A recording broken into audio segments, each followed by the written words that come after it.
እግዚአብሔርን ተስፋ የሚያደርጉ ግን ኃይላቸውን ያድሳሉ። እንደ ንስር በክንፍ ይወጣሉ፣ ይሮጣሉ፣ አይታክቱም፣ ይሄዳሉ፣ አይደክሙም። ዛሬ የምንካፈለው እግዚአብሔር ቃል ሐሳብ የሚገኘው በትንቢተ ኢሳይያስ መጽሐፍ ምዕራፍ 40 ላይ ነው። የትንቢተ ኢሳይያስ መጽሐፍ ምዕራፍ 40 የተወደደ የመጽሐፍ ቅዱስ ክፍል ነው። ይህ ክፍል ለባቢሎን ምርኮኞች እግዚአብሔር የሰጠው የመጽናናት ቃል ነው። እግዚአብሔር የሚቆጣና የሚቀጣ አምላክ ብቻ ሳይሆን የሚያጽናናም አምላክ ነው። ምዕራፉ ሲጀምር እንደምታነቡት አጽናኑ አጽናኑ ሕዝቤን አጽናኑ ብሎ የሚጀምር ምዕራፍ ነው። ዛሬ የምንካፈለው ተጽናኑ በሚል ሐሳብ ይሆናል። እንደነገርኳችሁ ትንቢተ ኢሳይያስ መጽሐፍ በመጽሐፍ ቅዱሳችን ውስጥ በጣም እጅግ ከተወደዱ ከሚወደዱ ምዕራፎች መካከል አንዱ ነው። ይህ ምዕራፍ መሲያዊ ትንቢትን የያዘ ምዕራፍ ነው። ምክንያቱም ደግሞ ይህን መጽሐፍ በምታነቡበት ጊዜ መጽሐፍ ቅዱሳችሁን ስታጠኑ ይህ መጽሐፍ ወይም ይህ ምዕራፍ በባቢሎን ምርኮ ላሉ ለእስራኤል ልጆች ለመጽናናታቸው የተነገረ የትንቢት ቃል ነው። መጽሐፉን በምታጠኑበት ጊዜ በተለይም ደግሞ እነዚህ የእስራኤል ልጆች ወደ ባቢሎን ምርኮ እንደተወሰዱ የእግዚአብሔር ቃል ይናገራል። እግዚአብሔር አምላክ በየ7 ዓመቱ አንድ ጊዜ ምድሪቷን እንዲያሳርፉ የሰጣቸውን ሕግ ለ490 ዓመት ባለመጠበቃቸው ምክንያት የ490 ዓመት ሰንበት 70 ዓመት ነው። ስለዚህ እግዚአብሔር ሕዝቡን ከምድሪቷ ላይ ነቅሎ ወደ ባቢሎን ወስዶ ሕጉን የፈጸመበት ጊዜ ነው የባቢሎን ምርኮ። መጽሐፍ ቅዱሳችሁን በምታጠኑበት ጊዜ የባቢሎን ምርኮ ለእስራኤላውያን ትልቅ ታሪክ ያለው ምርኮ ነው። ይህንን በደንብ ደግሞ ስትመለከቱ በተለይ የባቢሎን ምርኮ የዘመን ማከፋያ ሆኖ የሚያገለግል ነው። በእስራኤል ታሪክ ውስጥ ከባቢሎን ምርኮ በፊትና ከባቢሎን ምርኮ በኋላ በማለት የእስራኤል ታሪክ ለሁለት ይከፈላል። ይህንን በደንብ አርጋችሁ ትመለከታላችሁ። እስራኤላውያን ለ70 ዓመት ነው በባቢሎን ምርኮ በግዞት ስር የነበሩት። የዚህ ዋነኛው ምክንያት መግቢያ ላይ እንደነገርኳችሁ በየ7 ዓመቱ አንድ ጊዜ ምድሪቷን እንዲያሳርፏት እግዚአብሔር ግን ትእዛዝን ሰጥቷቸዋል። እነሱ ግን ይህንን ባለመጠበቃቸው ባለማድረጋቸው ምክንያት የ490 ዓመት ሰንበት 70 ዓመት ነው። ለዚህ ነው እግዚአብሔር አምላክ ሕዝቡን ነቅሎ ምድሪቷን ያሳርፋት። ወዳጆቼ የባቢሎን ምርኮ ብዙ መንፈሳዊ ኪሳራዎችን በአይሁዳውያን ላይ ያመጣ ምርኮ ነው። ለምሳሌ እነዚህ አይሁዳውያን በባቢሎን ምርኮ ምክንያት ቤተ መቅደስ አልባ የሆኑበት፣ መጽሐፎቻቸው የተቃጠሉበት፣ ታቦታቸው የተማረከበት፣ አገልጋዮቻቸው ወደ ስደት ወደ ግዞት ወደ ባዕድ ምድር የተወሰዱበት፣ ኢየሩሳሌም ቅጥሯ የፈረሰበት፣ መሪ አልባ የሆኑበት፣ በሰው ሀገር የተንከራተቱበት፣ መሳቂያ መሳለቂያ የሆኑበት ምርኮ ነው። ከዚህ የተነሳ የሚናገሩት ነገር አለ። 70 ዓመት ቀላል አይደለም፣ በጣም ረጅም ዓመት ነው። ስለዚህ እነዚህ የያዕቆብ ልጆች የእስራኤል ልጆች መንገዴ ከእግዚአብሔር ተሰውራለች፣ ፍርዴም በአምላኬ ቸል ተብላለች ብለው ይላሉ።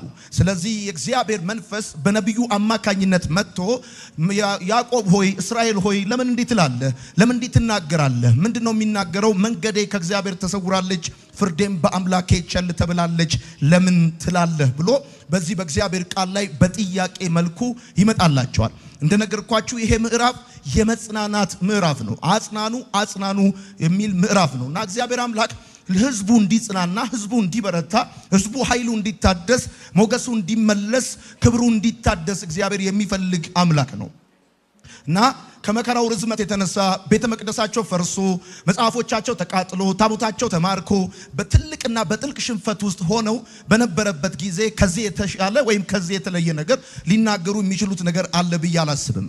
መንገዴ ከእግዚአብሔር ተሰውራለች ብሎ ይላል ያዕቆብ። እስራኤል እንደዚህ ይናገራል፣ ፍርዴም በአምላኬ ቸል ተብላለች ብሎ ይላል።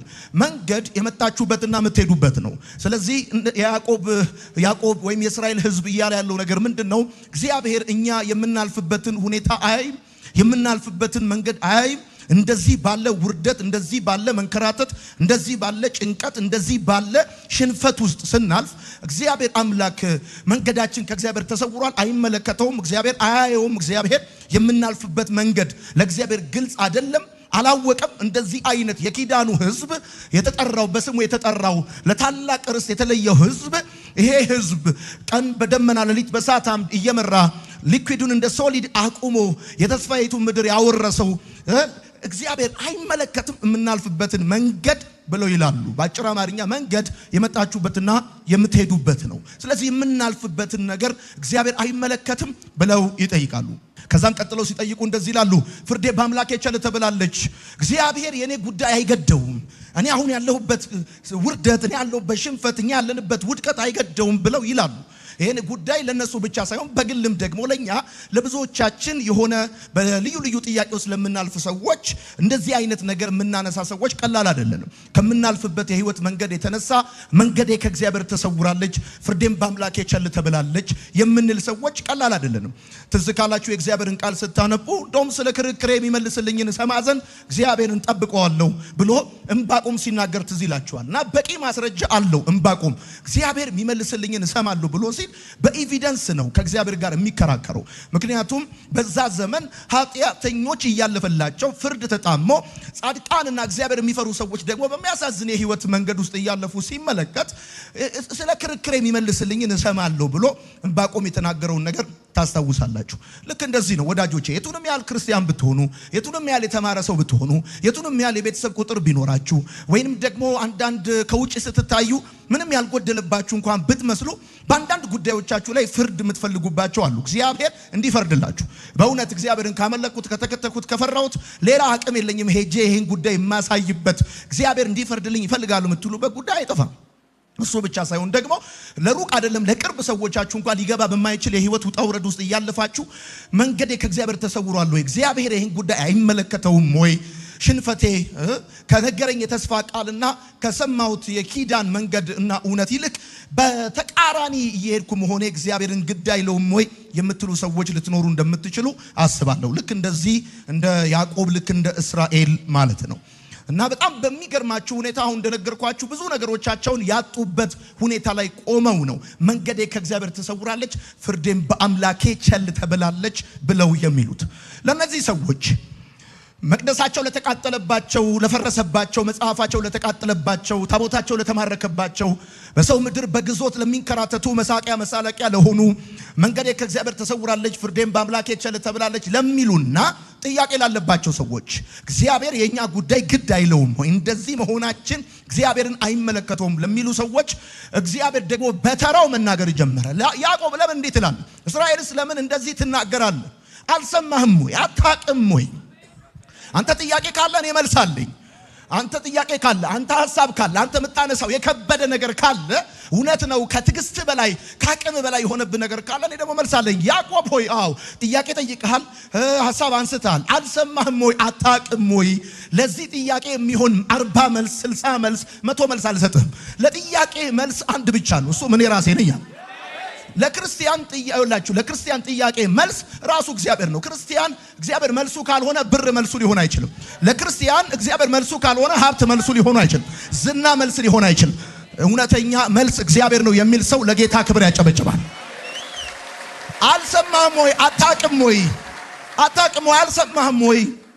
አንዳንድ ጊዜ አይታችኋል፣ በዜና በሚዲያ በልዩ ልዩ መንገድ ኖን በሆነ ሁኔታ የተገለጠ ነገር አንዳንድ ሰው ሳይሰማ ይቀራል። አልሰማህም የሚባለው የተሰማ ጉዳይ ኦሬዲ አገር ሰምቶት ያለቀ ጉዳይ። አታውቅም ወይ የሚባለው ሁሉም ሰው ያወቀው ሚስጥር ያልሆነ ፀሐይ የሞቀው አገር ያወቀው ጉዳይ ነው። አታውቅም አልሰማህም ብሎ እግዚአብሔር መመለስ ይጀምራል። የመጀመሪያው ሲነግራቸው እንደዚህ ያለ እግዚአብሔር የዘላለም አምላክ የምድር ዳርቻ ፈጣሪ ነው። አይደክምም፣ አይታክትም። ማስተዋሉ በማንም አይመረመርም። ለደካማው ኃይልን ይሰጣል፣ ጉልበት ላጣው ጉልበትን ይጨምራል። እስቲ አሜን በሉ። እንግዲህ አሁን መንገዴ ከእግዚአብሔር ተሰውራለች፣ ፍርዴም በአምላኬ ቸል ተብላለች ለሚሉ የያዕቆብ ልጆች የእስራኤል ልጆች የመጀመሪያው እግዚአብሔር የሚነግራቸው ነገር ምንድነው? የሚሰጣቸው መልስ ምንድነው? እንዲጽናኑበት ያመጣላቸው መልእክት ምንድነው? እግዚአብሔር የዘላለም አምላክ ነው የሚለውን ሐሳብ ነው። ወዳጆቼ ለአምላክነቱ የጊዜ ገደብ የለውም ማለት ነው። አሁን አንተ ያለበት ችግር፣ አሁን አንተ ያለበት ጥያቄ ጊዜያዊ ነው፣ የሚያልፍ ነው። የማያልፍ ይመስላል ያለህበት መከራ፣ የማያልፍ ይመስላል ያለህበት ጥያቄ፣ ያለህበት ጨለማ። ነገር ግን ይገርምሃል፣ የማያልፍ የሚባል ችግር የለም፣ የማያልፍ የሚባል ጥያቄ የለም። የማያልፍ የሚባል አምላክ ብቻ ነው ያለው። ሁሉን የሚያሳልፍ ሳያልፍ ሁሉን በሰልፍ የሚያሳልፍ ክንዱ ጽኑ የሆነ ሃሌሉያ፣ በምክሩ ብርቱ የሆነ አሁን ያለበት ሁኔታ ጊዜያዊ ነው ማለቱ ነው። ምን ማለት ነው? እግዚአብሔር የዘላለም አምላክ ነው ማለት ለሁሉም ነገር የጊዜ ገደብ አለው ማለት ነው። ኤክስፓየር ዴት አለው ማለት ነው። ይገርማል። ወደደም ጠላም አሁን ያለህበት ሁኔታ የመጨረሻ አይደለም፣ ታልፈዋለህ። ይሄ ከፊት ለፊት ያለው 2 ቀን 3 ቀን 2 ሳምንት 1 ወር 1 ዓመት ከተሻገርክ ከፊት ለፊት እንዳለ አይቀርም፣ ከኋላ ይሆናል። ዛሬ አለ ያልከው ነገር ነገ ትዝታ ይሆናል። ሸክም የሆነብህ ነገር ነገ ከነገ ወዲያ አንተ የማትሰበር ሰው እንደሆንክ ምስክር ይሆናል። አላስኬድ አላስቆምጥ ያለክ ነገር ታልፈዋለህ ይላል እግዚአብሔር። ወዳጆቼ እግዚአብሔር የዘላለም አምላክ ነው የሚለው ሐሳብ በሚለዋወጥ ዓለም ውስጥ የማይናወጥ መሸሸጊያ ነው። እግዚአብሔር የዘላለም አምላክ ነው። የዘላለም የሚባል ጓደኛ የለም። የዘላለም የሚባል ክብር የለም። የዘላለም የሚባል ሀብት የለም። የዘላለም የሚባል ጉልበተኛ የለም። የዘላለም የሚባል ባለስልጣን የለም። ትላንት ይወጣ ነገ ይወርዳል። ትላንት ያገኘ ነገ ያጣል። ትላንት ያማረ ከነገ ወዲያ መልኩን ውበቱን ያጣል። እንዳለ በዙፋኑ ላይ የሚኖር የዘላለም የሚባል አምላክ እግዚአብሔር ብቻ ነው። ታልፉታላችሁ ይላችኋል እግዚአብሔር። ትወጡታላችሁ ይላችኋል እግዚአብሔር። እንደ ቀላል ታልፉታላችሁ ይላችኋል። ተጽናኑ ይላችኋል እግዚአብሔር። ልክ ነው። ዘመኑ ረዝሟል። ልክ ነው። በበቂ ማስረጃ ትዕግስት አልቋል። ልክ ነው። ከባባድ ሁኔታዎች ነው የምትመለከተው። ነገር ግን አንድ ነገር እነግርሃለሁ፣ ሳያልፍ ሁሉም በሰልፍ የሚያሳልፍ የዘላለም ንጉሥ። አምባዎች ሁሉ ይወድቃሉ፣ ኮረብቶች ሁሉ ይናዳሉ። እሱ ግን በዙፋኑ እንደ ጸና ይኖራል፣ እንደ ጸና ይኖራል። እግዚአብሔር የዘላለም አምላክ የምድር ዳርቻ ፈጣሪ ነው። አይደክምም፣ አይታከተም። ማስተዋሉ በማንም አይመረመርም። ለደካማው ብርታትን ይሰጣል፣ ጉልበት ለሌለው ጉልበትን ይጨምራል። አሜን።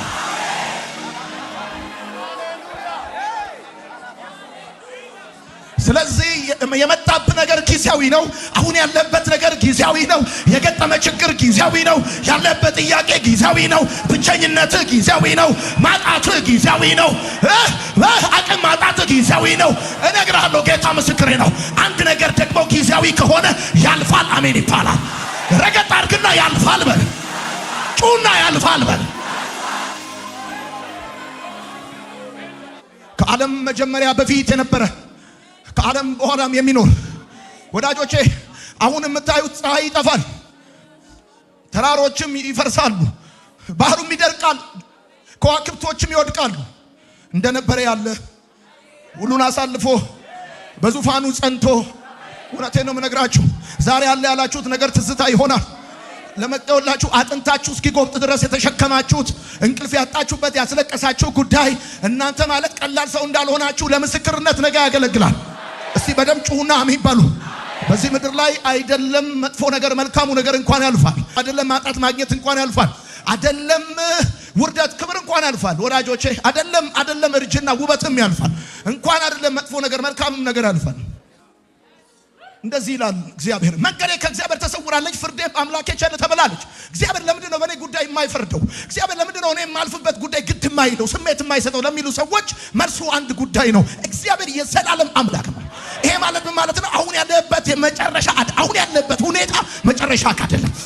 አሁን ያገኘው ማግኘት የመጨረሻ ማግኘት ካልሆነ አሁን ያጣበት ማጣት የመጨረሻ ማጣት አይደለም። በደንብ አልኩና አሜን በሉ። እውነቴን ነው የምነግራችሁ፣ አንድ ሹፌር በነዳ ቁጥር ከፊት ለፊቱ የነበረው ተራራ ከኋላው እንደሚሆን ልክ እንደዛ ዛሬ ከፊት ለፊታችሁ ያሰጋችሁ ነገር ነገ ከኋላችሁ ይሆናል። ነገ ከኋላችሁ ይሆናል። ነገ ከኋላችሁ ይሆናል። እንደዚህ ቀና ብላችሁ ያያችሁት ነገር ነገ ቁልቁል ታዩታላችሁ። እግዚአብሔር የዘላለም አምላክ፣ እግዚአብሔር የዘላለም አምላክ፣ እግዚአብሔር የዘላለም አምላክ። የዘላለም የሚባል ጓደኝነት፣ የዘላለም የሚባል ማግኘት፣ የዘላለም የሚባል ወዳጅ የለም። የዘላለም የሚባል አምላክ ብቻ። ያጀበ ሊበተን ይችላል፣ አለ ያለ ላይኖር ይችላል። የማይሰበር ምርኩዝ፣ የማይንሸራተት አለት፣ የማይጠልቅ ፀሐይ፣ በቸርነቱና በምክሩ በደግነቱ ብዛት የታወቀ በምክሩ ግሩም እግዚአብሔር አምላክ፣ በምክሩ ግሩም እግዚአብሔር አምላክ፣ በጊዜውም ያለ ጊዜውም ጠዋትም ማታም ክረምትም በጋም በጊዜውም ያለ ጊዜውም ከኛ ጋር የሚሆን የዘላለም አምላክ እግዚአብሔር ነው። ሃሌሉያ ሃሌሉያ። ክርስቲያን ይሄ ሊያጽናናው ይገባል። ይሄ ቤት አይደለም፣ ዓለም ቤት አይደለችም፣ እቺ ምድር ቤት አይደለችም። ይገርምሃል፣ የተዘጋጀልህ ቤት አለ፣ የተዘጋጀልህ ክብር አለ፣ የተዘጋጀልህ አክሊል አለ፣ አክሊል አለ፣ አክሊል አለ፣ አክሊል አለ። ታሪክ መዝግቦ ያስቀመጣቸው ተፈጥሮን በቁጥጥራችን ስር እናውላለን ያሉ ብረት ተሸክመናል፣ ሰራዊት አሰልፈናል ያሉ ሁሉ ዛሬ ከመቃብር በታች ወድቀዋል። እሱ ብቻ ሳያልፍ ሁሉም በሰልፍ እያሳለፈ በዙፋኑ ላይ አለ፣ በዙፋኑ ላይ አለ፣ በዙፋኑ ላይ አለ። መንገዱ በባህር ውስጥ ነው። እንዴት እንደሚመጣ አይታወቅም። አደራረጉ ልዩ ነው፣ አሰራሩ ልዩ ነው። ሃሌሉያ። ለዚህ ያለ መጽሐፍ እግዚአብሔር የዘላለም አምላክ። ያዕቆብ ለምን እንዲህ ትናገራለህ? መንገዴ ከእግዚአብሔር ተሰውራለች ለምን ትላለህ? ለምን ትላለህ? ፍርዴ በአምላክ ቸል ተብላለች ለምን ትላለህ? እግዚአብሔር የዘላለም አምላክ፣ የዘላለም አምላክ ነው። ሃሌሉያ፣ ሃሌሉያ። አሁን ያለበት የትኛውም ሁኔታ መጨረሻ አይደለም። አሁን መጽናናት ያለብህ ነገር ለዚህ ነው። እውነቴን ነው የምነግርህ። ተኝተሃል ትነሳለህ፣ ወድቀሃል ትበረታለህ፣ አጥተሃል ታገኛለህ፣ ወርደሃል ትወጣለህ፣ ብቻህን ከሰው ጋር ትሆናለህ፣ አልቅሰሃል ትስቃለህ፣ ተወርደሃል ትከብራለህ። ጩና በደንብ አድርገህ አሜን በል። አጠገባችሁ ያለውን ሰው ንኩትና ያልፋል በሉት። ረገጥ አድርጉና ባካችሁ ድምጻችሁ ይሰማ፣ ያልፋል በሉት። ሃሌሉያ። እርሱ የማይለወጥና የማይናወጥ አምላክ። ለክርስቲያን ይሄ በሚለዋወጥ ዓለም ውስጥ የማይናወጥ ምሽጉን እግዚአብሔር የዘላለም አምላክ የሚለው ቃል ለክርስቲያን በሚለዋወጥና በማይናወጥ ዓለም ውስጥ እንዳይናወጥ ኮንፊደንስ ኖሮት እንዲኖር። ለዚህ ነው ይገርማል። ሃማ ለጥቂት ጊዜ የተሳካለት ይመስላል፣ ነገር የተቀናጀለት ይመስላል። ስልጣን በእጁ ነው፣ የአፉ ቃል ሕግ ነው፣ ያለው ነገር ይሆናል። ነገር ግን ነግራችኋለሁ፣ አንድ አምላክ አለ፣ መንገዱን ከጨለማ ባሻገር ያደረገ፣ ራሱን በብርሃን የሸፈነ፣ በደመናት ውስጥ በዝምታ የሚኖር፣ ሲወርድ በሰረገላ የሚገሰግስ፣ ባለቀ ሰዓት ጨዋታውን የሚቀይር አንድ ጌታ አለ፣ አንድ አምላክ አለ፣ አንድ ጌታ አለ። ነገ ሌላ ቀን ነው። እውነቴን ነው የምነግራችሁ። ዛሬ በንቀት አይን የምትታዩ ነገ እግዚአብሔር ምስክሬ ነው፣ ድራሽ አባታችሁን እግዚአብሔር ያከብረዋል። ጩና በደንብ አድርጋችሁ አሜን ይባል። ለዚህ ነው ክርስቲያን ማዕበልና ወጀብ ሲነሳበት የማይናወጠው፣ በመጠበቂያው ላይ የሚሆነው፣ ሳይናወጥ በስፍራው የሚቀመጠው። ከሁኔታው ጋር አይደለም፣ ያውቃል የዘላለም የሚባል አምላክ እንጂ የዘላለም የሚባል ችግር፣ የዘላለም የሚባል ብቸኝነት፣ የዘላለም የሚባል ጥያቄ፣ የዘላለም የሚባል እንደዚህ ነገር የዘላለም የሚባለው ቃል ሊጠቅም የሚችለው ሊገልጽ የሚችለው እግዚአብሔርን ብቻ፣ ሌላ ነገር ሊገልጽ አይችልም። ይገርማል። ፕሬዝ ጋድ ሴ አሜን። ከዛ መንገዴ ከእግዚአብሔር ተሰውራለች፣ ፍርዴን በአምላኬ ቸል ተብላለች ለምን ትላለህ? አልሰማህም? አታውቅም? ምን? እግዚአብሔር የዘላለም አምላክ የምድር ዳርቻ ፈጣሪ ነው። ሁለተኛ ጻፉ። ሁለተኛ የምድር ዳርቻ ፈጣሪ ነው። አጽናፍ ዓለሙን በእጁ የያዘ ነው። እግርህ በማይረግጥበት ይረግጣል፣ ዓይንህ የማያየውን ያያል። ዳርቻውን የፈጠረ መሃሉን ይቆጣጠራል ማለት ነው። እግዚአብሔር የምድር ዳርቻ ፈጣሪ ማለት ዳርቻውን የፈጠረ መሃሉን ይቆጣጠራል። ዳሩን የሰራ አምላክ መሃሉን ይሞላዋል። ይገርምሃል። ኢየሱስ ጌታ ነው። እስቲ አሜን በሉ። በጥልቅ ውቅያኖስ ውስጥ አሳን እንደሚመራ ይመራሃል። በሲና ተራራ ላይ በነጎድጓድ ውስጥ እንደሚኖር በእሳት ውስጥ ያኖርሃል። በደመና ውስጥ በዝምታ እንደሚኖር በሰላም ያኖርሃል። በቤተ መቅደስ ውስጥ በክብር እንደሚኖር እግዚአብሔር በክብር ያኖርሃል። የምድር ዳርቻ ፈጣሪ ነው። ዳርቻውን የሰራ መሃሉን ይቆጣጠረዋል። God is in control። አንተ አሜን በል በደንብ አድርገህ። ሕይወትህ ከልጓሙ እንዳመለጠ ከመቆጣጠሪያው እንደተቋረጠ አይደለም። አሁን የሚሄደው የሕይወት መንገድና አቅጣጫ እንደው ዝም ብሎ በዘፈቀደ የምትኖርበት ጉዳይ አይደለም ማለቱ ነው። ኢየሱስ ጌታ ነው። እግዚአብሔር የምድር ዳርቻ ፈጣሪ ነው። አጽናፍ ዓለምን በእጁ የያዘ አንተ የማትረግጠውን የሚረግጥ የማታየውን የሚያይ አሚን ነው። እስቲ አሚን በል። እኔ ቆሜ አሚን ያልኩበት አንድ ቃል ነው። በጥልቅ ውቅያኖስ ውስጥ አሳን እንደሚመራ ዘንድሮ እግዚአብሔር አምላክ በሚያስገርም ሁኔታ ይመራል። በሰማይ በዙፋኑ ተቀምጦ በጥልቅ ውቅያኖስ ውስጥ ያለን አሳ እንደሚመራ ልክ እንደዛ የእግዚአብሔር ደመና ውስብስብ በሆነ ዓለም ውስጥ አንተን እየመራ ከፊት ይገሰግሳል። አይ ስዌር ቱ ጋድ ዴስቲኒ ጋር ሳትደርስ በፍጹም መሃል ላይ አትቀርም። ኢየሱስ ጌታ። አይታችሁታል። እሱን እግዚአብሔር የምድር ዳርቻ ፈጣሪ ነው። ምን ማለት ነው? ባጭሩ አማርኛ ያዕቆብ መንገዴ ከእግዚአብሔር ተሰውራለች፣ እስራኤልን ፍርዴ በእግዚአብሔር ቸል ተብላለች ብሎ ሲሉ ምናልባት ለ70 ዓመት በባቢሎን በግዞት ምድር የተያዙት ከእንደዚህ አይነት ከባድ ሁኔታ መውጣት ያቃታቸው እግዚአብሔር እዛ ስለሌለ ይመስላቸዋል። ኖ ኖ እዛ በጽዮን በተስፋይቷ ምድር በኢየሩሳሌም የሚያውቁት እግዚአብሔር at the same time ባህር ተሻግሮ ድንበር አልፎ አሁንም በባቢሎን የሚገዛው የሚያስተዳድረው የሚመራው እግዚአብሔር ነው። የምድር ዳርቻ ፈጣሪ ነው። ዳርቻውን የፈጠረ እግዚአብሔር መሃሉን ይቆጣጠረዋል። እስቲ አሜን በል በደንብ አድርግ። ልባርካ በጌታ በኢየሱስ ስም። መውጣት መግባትን እግዚአብሔር ይቆጣጠራል። ጠላቶችን እግዚአብሔር ይቆጣጠራል። የህይወትን እስትንፋስ እግዚአብሔር ይቆጣጠራል። እግዚአብሔር የምድር ዳርቻ ፈጣሪ ነው። እስቲ አሜን በሉ። ፕሬስ ጋድ። መንገዴ ከእግዚአብሔር ተሰውራለች፣ ፍርዴን በአምላኬ ቸል ተብላለች እያልክ ያለክ ሰው እንደውም በጣም ይግረምህ። በሲና ተራራ ላይ በነጎድጓድ ውስጥ እንደሚኖር ዘንድሮ በእሳት ውስጥ ያኖራል። ለሲድራቅና ሚሳቅ አብደናጎም የእሳቱን ኃይል ይዞ እሳቱን እንደ ዲም ላይት እንደተጠቀመበት ለበዓሉ ድምቀት ያገለግላል። እግዚአብሔር ምስክሬ ነው። እውነቴን ነው የምነግርህ። ያ በእሳት ውስጥ በግርማ የሚኖረው አምላክ እግዚአብሔር እውነቴን ነው የምነግርህ። ዘንድሮ እግዚአብሔር አምላክ የቱንም ያህል ጠላት እሳት ቢያነድ፣ ጠላት ጦርነት ቢያስነሳ በዛ እሳት ውስጥ እግዚአብሔር ያኖራል። በደመናት ውስጥ በዝምታ እንደሚኖር በሰላም ያኖራል። የምድር ዳርቻ ፈጣሪ ኢየሩሳሌም ሆን ባቢሎን የሚያኖርህ እግዚአብሔር፣ እስትንፋስን የያዘው እግዚአብሔር። ሴ አሜን። ጩሁና በደንብ አድርጋችሁ አሜን በሉ። እርሱ በቤተ መቅደስ ውስጥ በክብር እንደሚኖር በክብር ያኖርሃል ማለት ነው ወዳጆች። የምድር ዳርቻ ፈጣሪ ነው። ባጭር አማርኛ ምን ማለት መሰለ? የትም ማኖር ይችላል ማለት ነው። የሚያኖር እግዚአብሔር ስለሆነ የምድር ዳርቻ የትም ማኖር ይችላል። ሰው የማይኖርበት ምድረ በዳ አለ። ሰው የማይኖርበት የበረዶ ቦታ አለ። እግዚአብሔር ግን የሌለበት የለም። ይገርማል። ምናልባት በዚህ በባቢሎን በግዞት በባርነት ያለ ነው እግዚአብሔር ስለሌለ ይሆን ነው። አልሰማህም? አታውቅም? አልሰማህም እንዴ? እግዚአብሔር የዘላለም አምላክ እንደሆነ ከዛስ የምድር ዳርቻ ዘሪ እንደሆነ የትም ማኖር እንደሚችል ኢየሱስ ክርስቶስ ጌታ ነው። እስቲ አሜን በሉ። ስለዚህ አንተ ለመኖር ወደ ላይ መውጣት አይጠበቅብህም። ወደ ታች መውረድ አያስፈልግም። ይገርማል። ኢየሱስ ጌታ ነው። ለጌታ ዳሩ ከመሃሉ ጋር ምንም ልዩነት የለውም። ለጌታ ገጠሩ ከከተማው ጋር ምንም ልዩነት የለውም። ለጌታ ተራራው ከሜዳው ጋር ምንም ልዩነት የለውም። ለጌታ ጨለማው ከብርሃኑ ጋር ምንም ልዩነት የለውም። God is in control። እግዚአብሔር ሕይወታችሁን አንድ አድርጎታል፣ ተቆጣጥሮታል። ይገርማችኋል። ጠላት እንዳይጎዳችሁ፣ የወረወረባችሁ እንዳይመታችሁ፣ የተቆፈረባችሁ ጉድጓድ እንዳትገቡበት እግዚአብሔር ምስክሬ ነው። እግዚአብሔር እንደዚህ ይላችኋል። እግዚአብሔር እንደዚህ ይላችኋል። ወዳጄ ለጌታ ዳሩ ከመሃሉ ምንም ልዩነት የለውም። ለጌታ ገጠሩ ከከተማው ምንም ልዩነት የለውም። ለጌታ ተራራው ከሜዳው ምንም ልዩነት የለውም። ስታየው ተራራ ነው፣ ስታየው አቀበት ነው። ይገርማል። ያንተ ጌታ ግን ይገርማል። ለሱ ተራራው ከሜዳው ምንም ልዩነት የለውም።